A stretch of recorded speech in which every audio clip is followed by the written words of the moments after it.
Saya lanjutkan kembali dua sisi sebelum saya ke Bapak-Bapak. Saya ingin terlebih dahulu menghadirkan ini pertanyaan yang sudah disampaikan oleh netizen. Ini juga nggak kalah penting nih. Warganet juga memantau kasus ini. Saya mengajak Bapak-Bapak dan juga teman-teman mahasiswa di sini untuk kita saksikan terlebih dahulu pertanyaannya berikut ini. Sekarang untuk menangani kasusnya. Apa langkah antisipasi politik yang bakal dilakukan sama PKB kalau nantinya Caimin ditetapkan sebagai tersangka? Kenapa pemanggilan Caimin bertepatan dengan pencalonan dia sebagai cawapres Anies Baswedan di Pilpres 2024? Pertanyaan yang terakhir tepatnya Pak Nurul Gufron yang jawab, yang kita undang malam hari ini nggak bisa hadir ya, tapi kita nanti lewatkan itu. Pertanyaan sebelumnya, apa langkah antisipasi nih Pak Jazilul? Kalau seandainya, ini netizen udah berpikiran jauh nih, kalau seandainya Pak Muhaimin Iskandar jadi tersangka, langkah politiknya apa? Jadi clear, PKB sudah menganalisis semua kasusnya. Pak Muhaimin sama sekali tidak tersangkut dengan kasus ini. Oke, kan dari PKB, tapi kalau KPK misalnya punya bukti yang lain. Nah, netizen tadi berpikir kemudian, ini maksud saya, ini kerugian buat Pak Muhaimin dan kami. Dalam perkara ini sudah datangkan seluruh pakar hukum, asal bertindak profesional, pasti Pak Muhaimin tidak terlibat. Oke. Saya pastikan, saya berani pastikan, meskipun saya bukan hakim. Tapi kan semua pakar hukum bisa menilai. Makanya yang disampaikan oleh Gus Muhaimin tadi siang itu justru memberikan penjelasan yang seterang-terangnya kepada KPK agar semua dituntaskan secara profesional. Jadi tadi yang disampaikan oleh netizen sama sekali tidak berpikir ke arah situ. Tapi jangan juga pertanyaan itu kemudian menginspirasi seperti yang dibilang oleh Pak Saud tadi. Menginspirasi. Ini Pak Saud mestinya bertanggung jawab tadi dengan statementnya. Oke. Karena apa? Kan itu bisa menginspirasi orang untuk memesan agar Pak Muhaimin jadi tersangka. Dari pertanyaan itu. Itu yang saya beratkan dari soal ini. Penegakan hukum wajib ditegakkan, tapi ketika pada saat ajang politik ini jalan, ini akan banyak sangkaan. Misalkan kasih contoh, saya sangat mengapresiasi Kejaksaan Agung yang mengeluarkan instruksi nomor 6 di bulan Agustus kemarin, tahun 2003, semua proses penyidikan perkara korupsi yang dilakukan oleh capres, cawapres, caleg, sementara ditunda. Bukan tidak dilaksanakan, ditunda. Dalam rangka apa? Dalam rangka mendukung optimalisasi Kejaksaan Agung dalam mendukung pemilu serentak 2024, clear. Nah, kenapa ada institusi penegakan hukum yang lain yang saat ini PKB jadi korbannya ini? Jadi seolah-olah nih KPK nggak mendukung nih pelaksanaan pemilu 2024. Bukan, saya hanya mengatakan mengapresiasi Kejaksaan ya tadi ya. Instruksi yang dikeluarkan oleh Kejaksaan Agung. Saya mau ke Bang Roni terlebih dahulu. Bang Syaroni, ini tadi menarik nih Pak Saud bilang KPK ini kan bisa di-remote karena bagian dari pemerintah, itu yang dikhawatirkan. Apalagi tadi Pak Jazilul bilang jangan sampai menginspirasi nih KPK, ada yang order dan lain-lain. Bagaimana nih kita bisa percaya ke penegakan hukum? Terima kasih ya. Ini kan kalau tadi dengar Pak Jazilul, Pak Saur mengatakan hal bahwa bisa meremote. Remote dalam artian ini kan kulturnya kelembagaan ini kan memang di bawah presiden, semuanya. Tapi kalau keyakinan meremote untuk melakukan intimidasi politik, mengkriminalisasi seseorang, rasanya enggak. Mungkin dari luar, entah siapa itu orangnya. Kan kita nggak bisa menjustifikasi orang per orang. KPK-nya enggak, tapi di luar KPK-nya di luar iya. Yang tadi ngomong inspirasi itulah orang yang dari luar untuk menjatuhkan seseorang agar prosesnya terlihat wah ini mengkriminalisasi calon.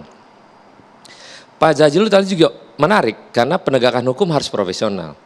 Tapi KPK harus juga profesional dalam memanggil orang. Kalau memang tidak ada apa-apa, harusnya menjelaskan juga ke publik, mengklarifikasi. Kalau yang bersangkutan dipanggil karena ada terkait dengan perkara ABCD. Oke. Nah, selama ini kan enggak. KPK manggil orang, manggil. Tapi ntar kalau nggak ada case-nya, tiba-tiba ya didimin aja, misalnya gitu. Nah, kita berharap profesionalisme KPK yang kita dukung, saya sebagai pimpinan Komisi 3, selalu mendukung pada saat Caimin akan dipanggil. Saya bilang, siapapun orang di Republik ini bila dipanggil penegakan hukum, apalagi KPK, wajib hadir. Tapi setelah pemeriksaan berjalan, better KPK klarifikasi aja Berikan penjelasan bahwa juga. ada penjelasan ini, Ya. supaya orang Republik ini tidak menilai bahwa ada permainan pada hal-hal yang negatif. Tapi wajar nggak sih, sebentar saya potong, wajar dong akhirnya publik beranggapan ini ada yang janggal. Karena pertama, kasus ini sudah 11 tahun silam. Ada beberapa periode kepemimpinan KPK tapi tidak pernah diungkit-ungkit lagi. Begitu deklarasi baca pres dan baca wapres, kemudian muncul ini kasus diperiksa lagi. Sebenarnya gini, kan ada satu kasus gede yang terkait TPPO. Ya. Presiden kan aware tentang itu. Saya di dalam rapat dengan Menkumham, dengan kepolisian, itu saya menyampaikan juga terkait dengan kasus TPPO, jangan dibikin full bucket. Orang yang nggak bermasalah, jadi masalah. Semua tersangka. Nah, ini mungkin ditarik ke belakang. Tapi tarikannya terlalu panjang. Nggak salah juga KPK. Mungkin pengen tahu klarifikasi. Mungkin tadi Pak Imin akhirnya menjelaskan setelah pemeriksaan. Langkah baiknya adalah setelah ini KPK harus menjelaskan kepada publik. Karena ini ada sekarang udah jadi baca wapres. Yes. Secara besar politiknya sudah terlihat, sudah dideklarasikan. Seperti kejaksaan. Saya juga mengapresiasi kejaksaan, yaitu Jaksa Agung, cara pikirnya jangan ada keributan di antar semua partai politik. Kalau Bapak saya kemarin bilang di Surabaya, cebong kampret tinggalin. Ini kan maksudnya tujuannya bagus. Setelah proses KPU resmi membuka capres-cawapres, maka bertanding semua yang menilai masyarakat. Ya. Jadi kita fair, tidak ada Masalahnya lagi. ini ada yang berupaya untuk menggagalkan salah satu peserta untuk ikut bertanding. Iya, karena Caimin gitu. kabur tiba-tiba. Itu aja masalahnya. Karena nah. kabur itulah jadi seolah-olah, ini mesti artinya diperiksa nih. benar-benar nuansa politis sekali dong kalau begitu. Nuansa politis karena kondisi partai politik Oke. kan belum pada jelas. Oke. Jadi gitu. Bung Syahganda, kalau Anda melihatnya gimana? Ini kasus sudah lama, apalagi Bang Syaroni bilang karena Caimin kabur tiba-tiba akhirnya ini kasus Ya, terima terkesan kasih ya. dihidupkan lagi. Anggia, ini kan gini, dari survei yang meneliti tentang siapa pemimpin yang dipilih rakyat ke depan, itu bukan yang rambut putih, bukan yang pemberani, Oke. ya, bukan yang sederhana. Ini penelitian CSIS, ya, diungkap oleh Fernandes kan, yang berintegritas yang akan dipilih rakyat. Oke. Berintegritas itu apa? Anti korupsi. Oke. Nah, jadi langkah KPK menurut saya sebagai pengamat politik melakukan karakter assassination terhadap Anies Baswedan untuk kasus e-formula dan terhadap Caimin untuk kasus TKI ini, KI, ya. perlindungan TKI ini. Ini kejahatan menurut saya. Ini betul-betul kejahatan. Artinya ini nuansa politisnya kental Sangat, sekali sudah, bukan sangat. penegakan Ini hukum nggak lagi. main-main. Nggak main-main. Kalau KPK mau usut kasus, jangan yang 20 miliar dong. Itu aja yang 349 20 triliun. miliar itu nilai nilai Ya, itu proyeknya, ada tapi kasus potensinya tadi 1M juga nggak sampai tadi kan? Ya, itu kerugiannya 1M. Iya. 349 triliun yang diungkap Mahfud MD. Minyak goreng belum selesai. Ya kan, kasus BTS yang masih ada nyangkut yang suaminya orang penting di negara ini, misalnya itu kan banyak sekali kasus-kasus yang KPK itu sebenarnya ketika dia dikasih mandat untuk extraordinary penegak hukum, dia dari dulu harus begitu. Sekarang kok jadi lemah, kok main-main politik. Ya, ini nggak benar gitu loh. Tadi menjawab Ya, kalau Pak Sot bilang tunggu ini dulu. ada kemungkinan Ini yang paling remote, ngeri karena ini. bagi- Ini Pak karakter government. assassinationnya. Jadi seperti yang tadi, ya kan kalau nanti Caimin ditangkap bagaimana? Kalau ini. Karena rakyat kecil tuh nggak ngerti. Kita membodoh-bodohin rakyat kecil. Gitu loh. Ini nggak boleh yang gini-gini. Karena Caimin itu ketika kemarin saya lihat pergi ke mana, Banjarmasin ke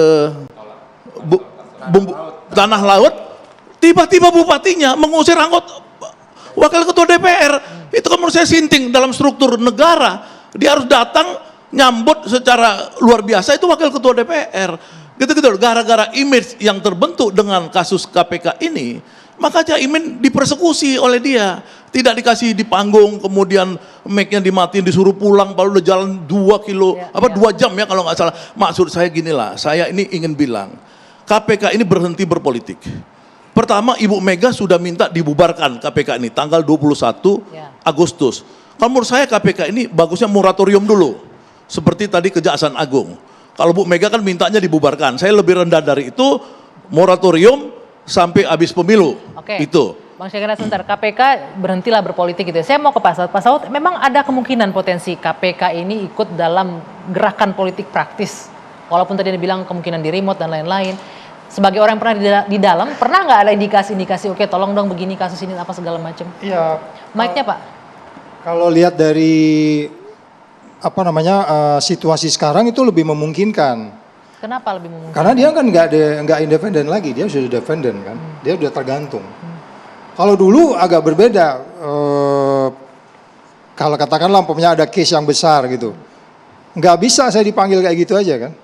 Makanya IKTP itu kita easy kok gitu, tek tek tek tek tek. Itu sebenarnya kan tsunami-nya gede banget kan. Tapi karena bayang nggak kalau IKTP itu sekarang, nggak kebayang itu apa kejadiannya. Oh iya tuh udah deh, yang namanya siapa masuk, siapa enggak, geser kini, geser kanan. Nah jadi kalau ditanya oleh Mbak Agia tadi, kemungkinan itu dipengaruhi oleh kekuatan dari luar siapapun itu bentuknya, yang megang remote control ini, yang remote control ini udah nggak ada baterainya, nggak pernah habis nih malah ini kalau sekarang itu, iya kan, remote control itu. Dong kita kalau kita berharap KPK ini dibentuk dalam rangka untuk memperkuat kinerja penyidik, kejaksaan dan kepolisian, karena nggak kuat, kita berharap KPK nih sebagai sapu untuk bersih-bersih malah nggak bisa ternyata. Iya, kan tadi udah kita bilang tunggu Anies jadi presiden dulu. Lo kampanye ini, ya kan kita bicara integritas. Kenapa? Jadi sebenarnya memang Caimin ini ketika dia dilakukan menurut saya kriminalisasi, itu naik angka simpati sebanyak 15%. Big data saya. Iya, naik. Jadi itu kemarin 62 sampai 3 September diteliti oleh Big Data saya, percakapan di media sosial itu naik 15%. Artinya orang sebenarnya bersimpati sama Caimin yang dianggap korban. Hanya kan kasihan kalau di lapangan seperti kasus di Banjarmasin itu. Jadi janganlah, udah cukup aja sekarang gitu. Makasih. Baik nanti kita akan lanjutkan. Sarudin bilang tadi benar, harus ada klarifikasi. Ya, makanya kita sangat berharap. Kami masih menunggu hingga berakhirnya 2 sesi ini. Mudah-mudahan pihak dari KPK bisa bergabung bersama kita malam hari ini. Usai jeda kami lanjutkan perbincangan.